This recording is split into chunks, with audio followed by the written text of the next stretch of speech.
Okay, we shall write the K-map for the fourth example. Okay, so if you just observe the truth table, all the outputs are ones. So therefore, my K-map will look like this. Okay, so this is A and B. So 0 and 1, 0 and 1. Okay, so now, so what is the numbering? It is 0, 1, 2 and 3. All are taking as ones only. If all are taking ones in my K-map, I told that you can either group for a single one or two ones or for four ones. So four ones are available here. So therefore, I can group it like this. Okay, I can group it like this. This is called as quad. The pair. Okay, if I am grouping which is having four ones, then that is called as quad. Remember. So if I am grouping for two ones, then that is called as pair. Okay, if I am grouping for four ones, then that is called as quad. Okay, and one more important thing, you may ask me, so whether I can group it like this. Can I group it like this?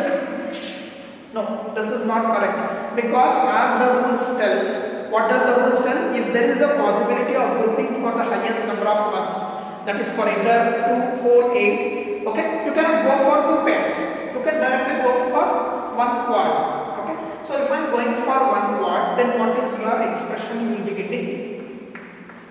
What is the expression you will be getting? See, I have to move this box towards vertically. I have to move this quad towards vertically.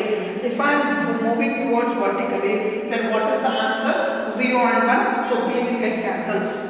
So there is no need to write B expression, B variable there. If I am grouping, if I am moving my variable towards horizontally, then what happens? This cancels 0 some 1. So therefore, there is no variable to write down. So therefore, your answer will be 1. Okay, your answer will tends to 1. Is it clear?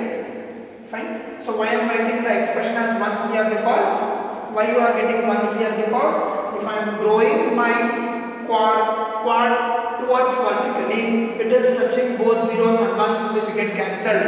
And if I am growing my quad towards left side, that is horizontally, then it cancels zeros and ones off here. So therefore, we will be getting the answer as 1. Understood?